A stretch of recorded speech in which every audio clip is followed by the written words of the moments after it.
Agora vamos dar sequência então ao nosso estudo de funções do segundo grau ou funções quadráticas, ok? Vamos lá. Eu vou fazer uma série de vídeos onde eu vou explicar cada propriedade da função quadrática. Então prestem muita atenção. É importante seguir essa sequência para que a gente resolva os exercícios depois. Então, sem perder tempo, vamos direto. Como a gente já havia notado, como a gente já havia estudado em função do primeiro grau, existe uma forma algébrica da escrita da função. Forma algébrica é aquela escrita com letras na matemática, onde a gente conhece o parâmetro, onde a gente conhece a propriedade daquela função. Então é muito importante que a gente entenda que forma algébrica ela vai servir para quase todos os conceitos da matemática.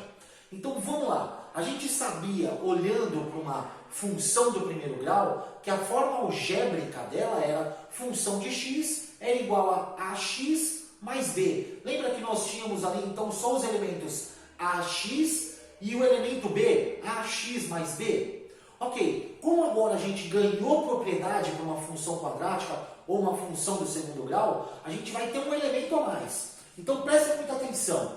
A forma algébrica da nossa função quadrática, agora, ganhando um elemento, é função de x é igual a x ao quadrado mais bx mais c. Reparem que agora nós ganhamos um termo da variável x. E lembrando, a função em x precisa ter a variável x no corpo da função. E a gente ganha agora um outro elemento, que é o x ao quadrado. Esse x ao quadrado é que nos indica que é uma função quadrática, uma função do segundo grau. Ok? Então prestem muita atenção. A gente tem o a multiplicando agora o x ao quadrado. Na função do primeiro grau, o a multiplica o x sozinho. Ax mais b. Agora ganhamos um conceito. Então, ó, ax ao quadrado mais bx mais c. Então, essa é a forma algébrica de uma função quadrática ou função do segundo grau. Ok? Prestem muita atenção. Essa regra algébrica é importantíssima. Eu coloquei alguns exemplos, então, de funções quadráticas, para que a gente olhe, porque ela pode aparecer de várias maneiras. A gente precisa aprender a reconhecer uma função só de olhar para ela. Então, agora numérica, ó. Vamos observar. Primeiro exemplo que eu coloquei.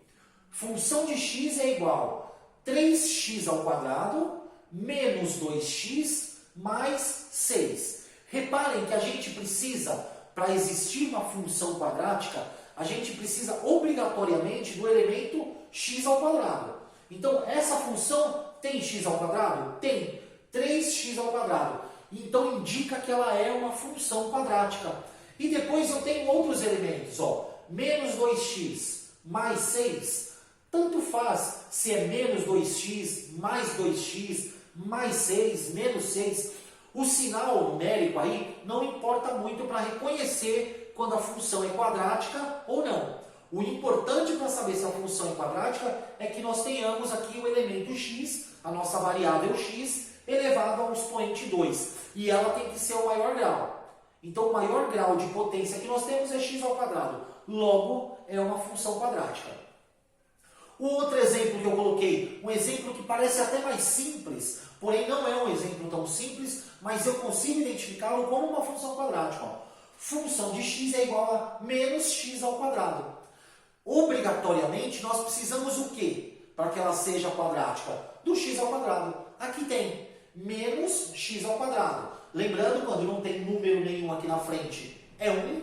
Né? Então é menos 1x ao quadrado. Eu não preciso escrever o 1, mas eu sei que é uma função quadrática. Mesmo que ela não tenha os elementos bx e nem c. Reparem que nessa função eu não tenho o x sozinho e nem o número sozinho, que seriam o b e o c. Mas ela continua sendo quadrática porque tem o ax ao quadrado. É o primeiro elemento, esse é obrigatório na nossa função quadrática. E por fim, eu coloquei aqui um terceiro exemplo. Ó. Vejam, ó, função de x é igual a x ao quadrado mais 3x. Nesse caso eu deixei de fora o elemento c, que era o número que fica sozinho. Não tem problema. Todas elas são funções quadráticas. Então é muito importante que a gente aprenda a, primeiro, reconhecer quando a função é quadrática ou não. porque ela pode ter muitos outros graus. Pode ser função trigonométrica, seno, cosseno, né? Pode ser a função afim de primeiro grau, que aí eu só tenho o x sem potência. Então, vamos começar a ter mais atenção à representação da função, a parte algébrica, para a gente reconhecer. Então, esse é o primeiro passo. Reconhecemos que são funções quadráticas, a gente vai olhar para uma série de outros termos agora. Então, a partir daí, a partir do reconhecimento de função, a gente olha para alguns outros significados. Primeiro, os termos da função. É muito importante que a gente saiba reconhecer quais são esses termos. Então, eu sei que eu tenho um termo que vale A, eu tenho um termo que vale B e eu tenho um termo que vale C. Como que eu vou saber qual valor é cada um deles? O valor de A é sempre o número que multiplica a incógnita x ao quadrado. Então, toda vez que o número multiplica a incógnita x ao quadrado, nós chamamos esse número de A. Vamos olhar aqui uma representação. Nessa primeira função, 3x ao quadrado menos 2x mais 6. Quem é o valor de A? 3. Porque 3 é um número que multiplica x ao quadrado. Então, aqui nesse caso, A seria 3. Olhando então para B, quem seria B? B é um número que multiplica a variável x sozinha. Então, nesse caso aqui, ó, e muita atenção, é menos 2. Então, B vale menos 2. Atentem-se ao sinal que está na frente. O sinal sempre pertence ao número. Ok? E quanto vale C? C vale 6. Então, nós temos aqui os termos da nossa função.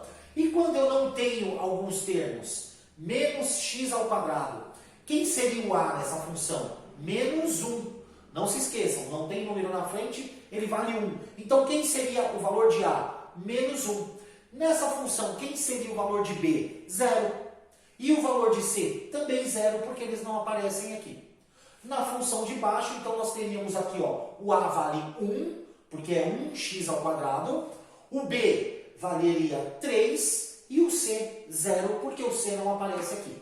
Prestem muita atenção. É daí que a gente define uma outra propriedade da nossa função quadrática, que é para saber se a nossa função ou a nossa parábola ela é positiva, concavidade ou abertura da curva para cima, ou negativa, concavidade para baixo, abertura da parábola para baixo. Ok? Prestem muita atenção. Como eu faço para saber se ela é uma parábola ou uma função quadrática positiva ou negativa? Eu vou olhar no termo A. Então, quando o meu termo A for maior que 0, qualquer número maior que 0, 1, 2, 3, 4, tanto faz, quando ele for maior que 0, significa que lá no gráfico a minha função vai ser uma curva aberta para cima. Agora, se meu A for menor que 0, por exemplo, nessa segunda função, ele vale menos 1 é menor que 0, então eu tenho uma função negativa, concavidade para baixo. Então prestem muita atenção nesses conceitos. A gente vai ter que analisar tudo isso, ok? Depois a gente faz a aplicação da fórmula de Bhaskara. Então a fórmula de Bhaskara é o que serve para a gente fazer uma análise do comportamento da função. Lembra que eu falei para vocês na aula de função do primeiro grau? Toda função é um comportamento matemático. Então, para analisar esse comportamento em função do segundo grau ou funções quadráticas, eu uso a fórmula de Bhaskara. Já falamos sobre Bhaskara, inclusive em algumas lives, mas a fórmula de Bhaskara. Então, qual é a parte algébrica da fórmula? A escrita da fórmula. Delta é igual a B ao quadrado menos 4 vezes A vezes C. Essa é a fórmula.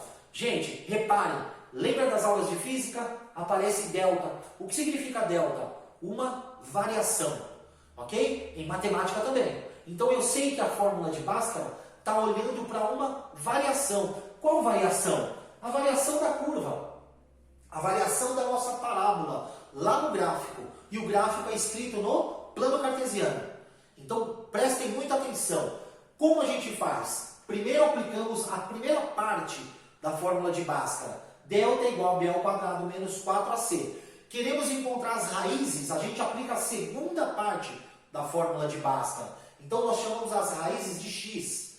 menos b, eu vou fazer duas vezes, então mais ou menos raiz de delta sobre 2 vezes a.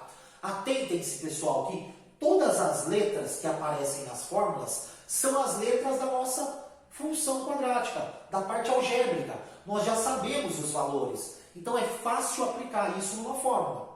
E por último, a gente vai olhar para o vértice dessa função. O que é um vértice? O vértice, no caso de uma função positiva, é o ponto mínimo. E o vértice, no caso de uma função negativa, é o ponto máximo dessa função. Como a gente identifica e analisa esses vértices? Através dessa fórmula aqui.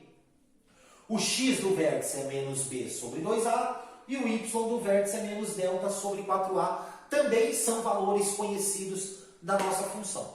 Ok? Agora a gente vai para a parte que nós fazemos os cálculos. Então a gente vai aprender a analisar toda uma função do segundo grau. Ok? Prestem muita atenção, papel e caneta na mão. Vamos dar sequência. Até já!